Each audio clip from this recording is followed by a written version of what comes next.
Good morning students. Video के इस भाग में हम बहुपद जो कि प्रश्नमाला 3 है कक्षा 10 की, उसका अध्ययन करेंगे। तो सर्वप्रथम तो बहुपद के बारे में हम जान लेते हैं कि बहुपद क्या होता है। तो एक ऐसा बीजीय व्यंजक जिसको हम इस प्रकार दर्शा सकते हैं a0 a1x a2x स्क्वायर, इस तरह से लिखा हुआ एक बीजीय व्यंजक बहुपद कहलाता है, जिसके अंदर a0 a1 a2 ये क्रमशः वास्तविक संख्याएं होती है। क्या होती है? वास्तविक संख्याएं, रियल नंबर होते हैं सारे के सारे। और x की घात, अगर x में बहुपद है, जैसे मैंने यहाँ fx लिख दिया तो ये fx के अंदर बहुपद है, तो x की घात है वो क्या होनी चाहिए? वो होनी चाहिए ऋणोत्तर पूर्णांक, मतलब ऋणात्मक नहीं होना चाहिए, ऋणोत्तर पूर्णांक होने चाहिए। ऋणोत्तर पूर्णांक मैंने कहा है यहाँ पर, मैंने ये नहीं कहा कि प्राकृत संख्या होनी चाहिए। तो प्राकृत संख्याओं में तो जीरो शामिल नहीं है, यानी पूर्णांक जीरो भी पूर्णांक है, लेकिन ऋणोत्तर पूर्णांक होने चाहिए। क्या होने चाहिए? ऋणोत्तर पूर्णांक, यानी पूर्णांक संख्याएं सारी लेकिन जो ऋणात्मक न हो, ऐसी घातांक होनी चाहिए। यानी x की घात यहाँ -1 नहीं लगा सकते आप, x की घात -1 -2 -3 ऐसी घातें नहीं होनी चाहिए। 1 2 3 4 इस तरह घात हो सकती है। तो कुल मिला के x के लिए क्या प्रतिबंध है कि ऋणोत्तर पूर्णांक होना चाहिए, और a0 a1 जो ये गुणांक है वो क्या होने चाहिए? वास्तविक संख्याएं। तो इस प्रकार का एक बीजीय व्यंजक क्या कहलाता है? बहुपद कहलाता है। अब बहुपद कई प्रकार के होते हैं, जैसे रेखिक बहुपद। तो उदाहरण के लिए मैं लिख देता हूँ, जैसे ax + b fx, ax + b एक रेखिक बहुपद है, क्योंकि यहाँ x की घात कितनी है? 1 है। सीधा ही अगर मैं ऐसे बहुपद लिखूँ fx = a, तो ये क्या है? अचर बहुपद है, क्योंकि इसमें x की घात क्या है? 0 है। तो ये किस प्रकार का बहुपद हो गया? अचर बहुपद हो गया। द्विघात बहुपद ax² + bx + c, ये द्विघात बहुपद है। यानी बहुपद में जो चर राशि है उसकी अधिकतम घात है, वही बहुपद की घात होती है। इसी प्रकार त्रिघातीय बहुपद का रूप लिखें हम, तो त्रिघात बहुपद क्या हो जाएगा? ax³ bx² cx + d, ये त्रिघात बहुपद है। अब इसमें भी कंडीशन है कि ये त्रिघात बहुपद कब रहेगा? जब a ≠ 0। ये द्विघात बहुपद कब रहेगा? जब a ≠ 0, क्योंकि a 0 हो जाएगा तो फिर तो ये 0 हो गया, तो फिर ये रेखिक बहुपद बन जाएगा। इसी प्रकार ये रेखिक बहुपद कब रहेगा? जब a ≠ 0, तो ये रेखिक बहुपद है। तो यहाँ मुख्य द्विघात बहुपद के ही बारे में अध्ययन करेंगे, बाकी कुछ प्रश्न त्रिघात बहुपद में भी भाग वाले, किस प्रकार इनमें भाग दिया जाता है, वो चीज़ें हैं। इसके बाद है बहुपद के शून्यक। तो बहुपद का शून्यक क्या होता है? x के जिस मान, यदि बहुपद है वो x के अंदर है, जैसे fx है, तो हम कुल मिला के ऐसे कह सकते हैं, चर राशि के जिस मान के लिए बहुपद का मान 0 हो जाए। अगर x में बहुपद है तो x के जिस मान के लिए बहुपद का मान 0 हो जाए, वो बहुपद का क्या कहलाता है? शून्यक कहलाता है। शून्यक कहलाता है।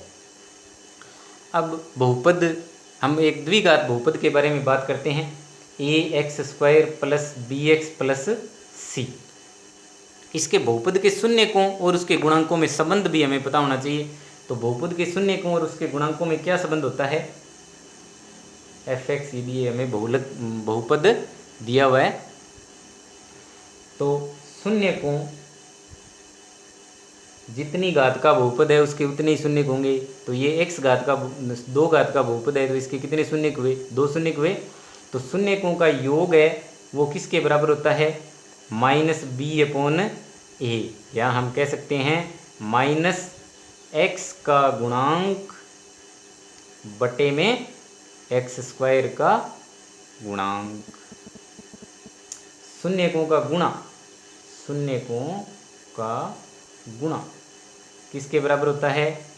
अचर पद यानी c/a। तो कह सकते हो आप अचर पद बटे में x² का गुणांक। ये कुछ चीज़ें आपको ध्यान में रखनी है। अब हम प्रश्नमाला इसकी करते हैं 3.1। निम्न द्विघात बहुपदों के शून्य ज्ञात कीजिए और शून्यकों व गुणांकों के बीच संबंध को सत्यापित कीजिए, यानी संबंध की सत्यता की जांच हमें करनी है। तो सर्वप्रथम तो हम शून्य ज्ञात करेंगे। बहुपद हमें देखो दिया हुआ है f(x) बराबर 4x² प्लस 8x। तो शून्य ज्ञात करने का क्या तरीका है? बहुपद के शून्यकों के लिए, जैसे ही बहुपद के अगर हमें शून्य ज्ञात करने हैं तो बहुपद को किसके बराबर लिख देंगे हम? 0 के बराबर। यानी f(x) क्या है हमारे पास? 4x² प्लस 8x है। इसके बराबर क्या लिख देंगे? 0। अब अगर टुकड़े करके गुणनखंड होते हैं, जिस भी विधि से गुणनखंड होते हैं उस विधि से हम गुणनखंड करेंगे। तो इसमें तो साधारण सीधे हो जाएंगे। देखो कॉमन आ रहा है 2x, 4x ही कॉमन आ गया। इसमें 4x कॉमन आ गया तो यहाँ बचा x प्लस यहाँ क्या बचा? 2। 4x कॉमन आ गया, 4x यहाँ से कॉमन आया तो 2 ही बचा। बराबर में क्या है? 0। यानी 2 गुणनखंड बन गए हमारे पास। या एक बार देखो 4 सीधा डिवाइड में चला जाएगा, x प्लस 2 बराबर 0/2। यानी कि सीधा क्या आया? x इंटू एक्स प्लस 2 बराबर 0। तो इसका क्या अर्थ है कि x बराबर 0 या x प्लस 2 बराबर 0। तो एक तो x बराबर 0 आ गया। जब x प्लस 2 बराबर 0 तो यहाँ x बराबर क्या आ जाएगा? -2। एक तो x का मान सीधा ही निकल गया। एक x का मान x प्लस 2 बराबर 0 तो x बराबर कितना आया? -2। तो ये इसके 2 शून्य निकल गए, क्योंकि 2 घात का बहुपद था ही, द्विघातीय बहुपद। तो कितने शून्य का है? 2 शून्य का है। अब हमें इसमें संबंध की सत्यता की जांच करनी है गुणांकों और शून्यकों के बीच में। तो अभी मैंने आपको फॉर्मूला बताया था, क्या इनमें संबंध होता है, रिलेशन क्या होता है, उसकी सत्यता की जांच करनी है हमें। तो शून्यकों का योग, शून्य क्या है हमारे पास? 0 प्लस -2। कितना आया? -2 आया है हमारे पास। शून्यकों का योग कितना आया? -2। अब बराबर बराबर हम दूसरा संबंध लिखेंगे इसके। शून्यकों का योग किसके बराबर होता है? -x का गुणांक बट्टे x² का गुणांक। -x का गुणांक बट्टे x² का गुणांक। इसमें इसका भाग देने पे देखो क्या आ रहा है? यही तो आ रहा है -2 ही। आप डायरेक्ट चाहे यहाँ से प्रश्न में से देख के लिख लो आप। माइनस, पुनः मैं इसको इधर लिख लेता हूँ दोबारा, देखो कैसे, ये आपके ज़्यादा अच्छी तरह क्लियर होगा। -x का गुणांक बट्टे x² का गुणांक। तो -x का गुणांक यानी माइनस तो आगे लगा ही दिया, 8 आ गया, बट्टे में x² का गुणांक 4। क्लियर किया, कितना आया? -2। 4 बटे 8। संबंध सत्य हो गया ये। बिल्कुल इसी तरह देखेंगे हम शून्यकों का गुणा। शून्यकों का गुणा, तो शून्यकों का गुणा बराबर 0 गुणा में -2 बराबर कितना आ गया? 0। अब दूसरा रिलेशन क्या होता है? अचर पद बट्टे में x² का गुणांक। तो अचर पद कितना है हमारे पास? यहाँ से देखो अचर पद इसमें है क्या? है ही नहीं, है नहीं, इसका मतलब शून्य है। इस 4x² प्लस 8x में अचर पद नहीं है, 0 है। तो शून्य बट्टे में x² का गुणांक 4 बराबर कितना है? 0। तो दोनों बराबर आए। इसका मतलब शून्य और गुणांकों के बीच संबंध क्या है? सत्य। ये हमें प्रूव करना था। एक प्रश्न मैं और इसका ले लेता हूँ।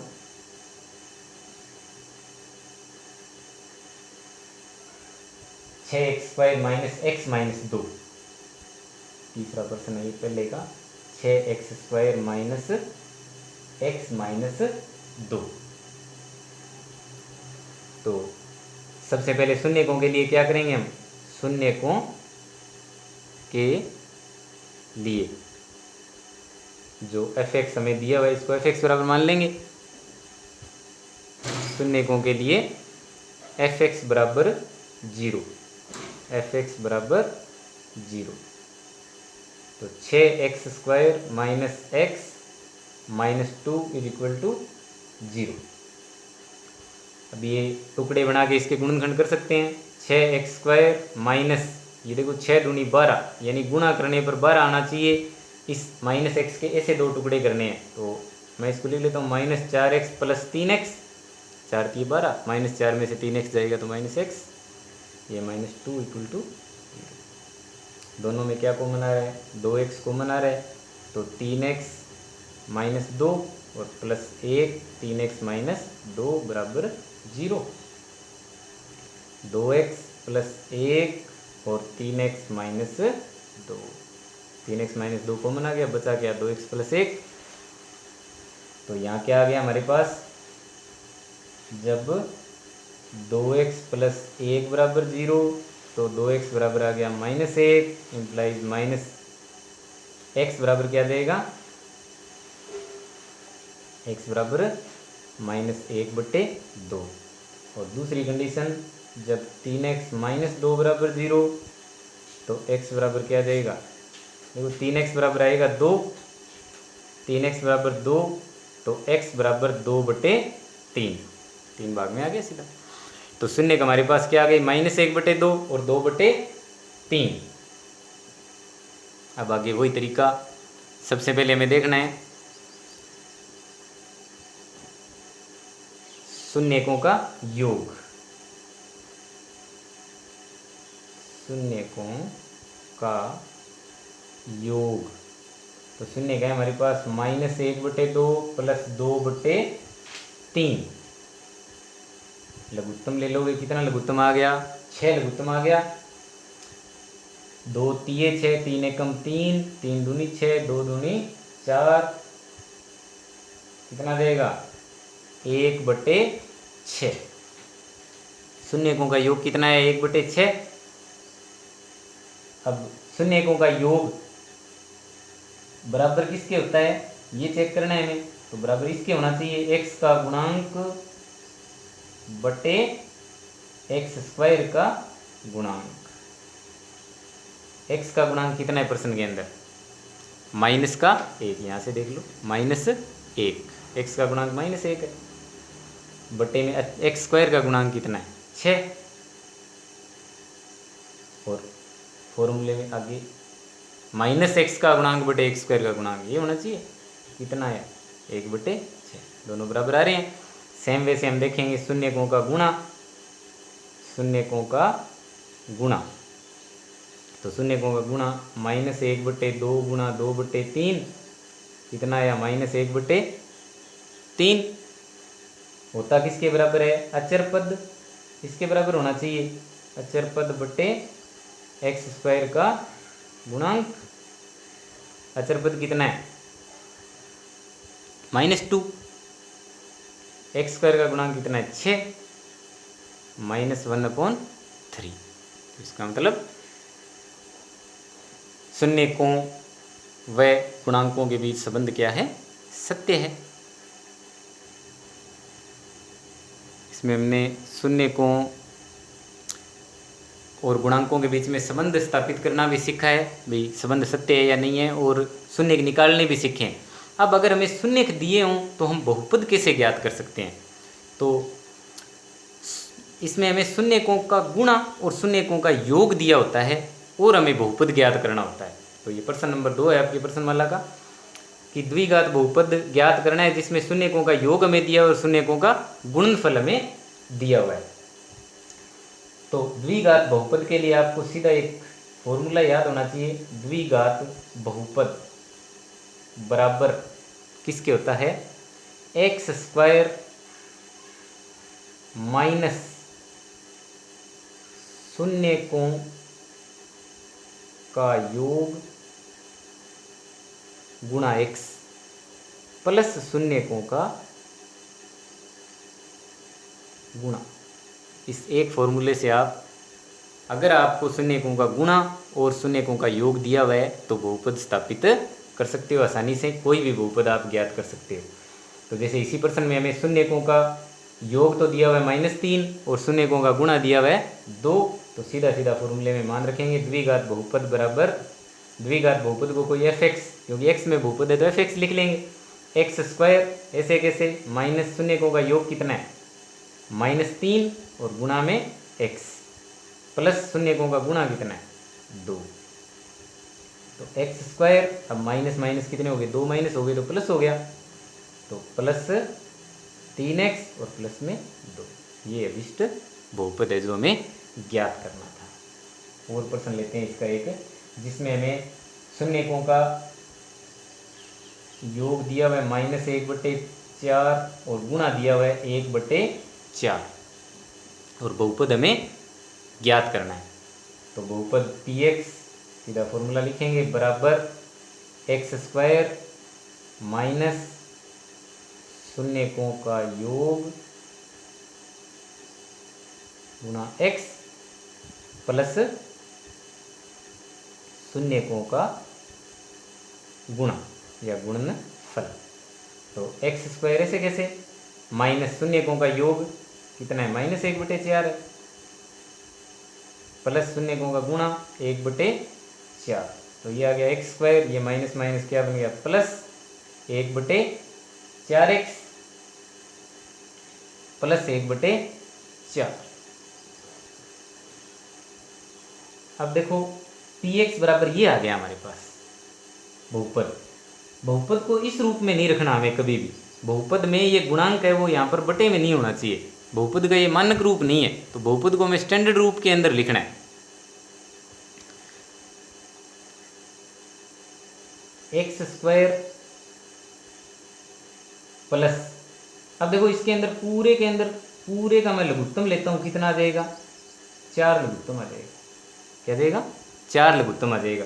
तो इसके नीचे कुछ नहीं है, 1 मान लेंगे, तो 1 4 4, तो 4 का ऊपर गुणा करेंगे तो कितना आ जाएगा 4x²। इसका 4 लघुत्तम आ गया, 4 एकम 4, 1 x, सीधा x आ गया, 4 का इसमें भाग देंगे 1 आएगा, 1 का ऊपर 1 से गुणा करेंगे तो 1 आएगा।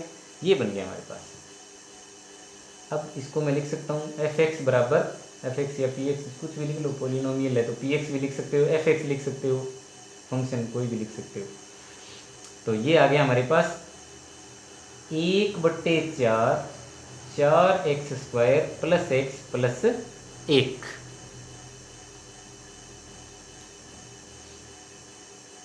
fx बराबर 1/4, इस 1/4 की जगह मैं क्या लिख देता हूँ, k लिख देता हूँ।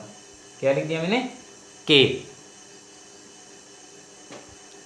1/4 की जगह क्या लिखा है हमने, k लिखा है, और 4x² प्लस x प्लस 1, जहाँ k बराबर 1/4 एक वास्तविक संख्या है। k बराबर 1/4 क्या है, एक वास्तविक संख्या है। तो fx बराबर 4x² प्लस x प्लस 1 अभिष्ट बहुपद है। अगर हम किसी भी बहुपद को कोई वास्तविक संख्या से मल्टीप्लाई करते हैं, ऐसे नहीं कोई अपरिमित संख्या से, मान लो परिमेय संख्या कह सकते हो आप, k बराबर 1/4 एक क्या है, परिमेय संख्या है। तो किसी भी हम एक परिमेय संख्या से बहुपद को गुणा कर देते हैं तो उसके अंदर उसके मान में कोई फर्क नहीं पड़ता, यानी उसके शून्यकों के अंदर कोई अंतर नहीं आता, और शून्यकों से वापस बहुपद बनाएंगे तो वही प्राप्त होगा, और बहुपद से शून्य प्राप्त करेंगे तो वही प्राप्त होगा।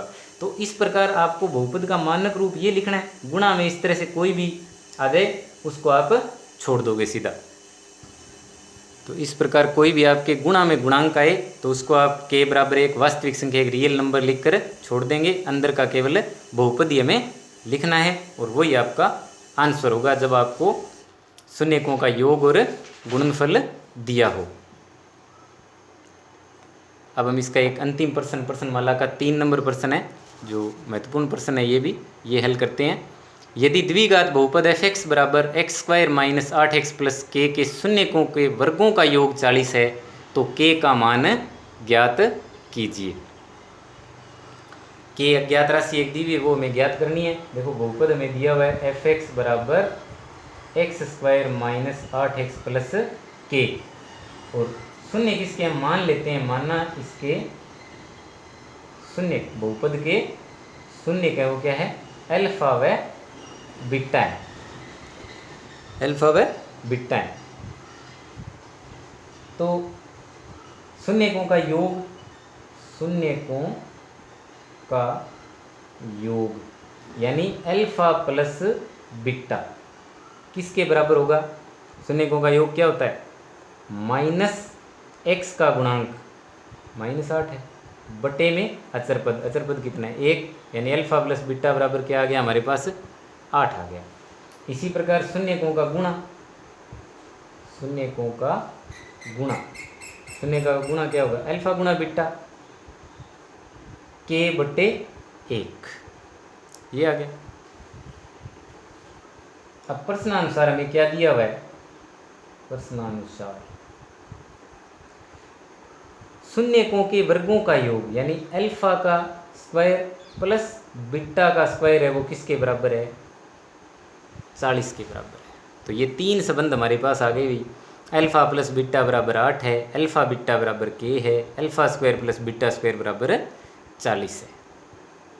इस संबंध को मैं 1 लिख देता हूँ, इसको 2 और इसको 3।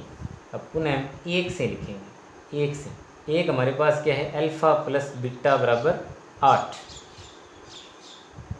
दोनों तरफ क्या करते हैं हम इसके, दोनों तरफ वर्ग करते हैं इसके, दोनों तरफ वर्ग करने पर, तो अल्फा प्लस बीटा का स्क्वायर और बराबर 8 का स्क्वायर, अल्फा प्लस बीटा का स्क्वायर a² प्लस 2ab यानी 2 गुणा अल्फा गुणा बीटा प्लस b² यानी बीटा स्क्वायर बराबर कितना आ जाएगा 64। अब देखो alpha square plus beta square का मान हमें पता है कितना है 40, यानी इसके और इस दोनों के योग की जगह क्या लिख देते हैं हम 40 प्लस 2, अल्फा बीटा का मान कितना है k, अल्फा बीटा बराबर k है, alpha square plus beta square बराबर 40 है, इस और इसकी योग की जगह 40 लिख दिया, ये 2k इज इक्वल टू 64। तो 2k बराबर 64, 40 इधर जाएगा तो माइनस में, 2k बराबर 64 में से 40 गए 24, इम्प्लाइज k बराबर कितना आ जाएगा 24 बटे में 2, क्या आ गया 12। अतः k का मान कितना है 12 है। धन्यवाद।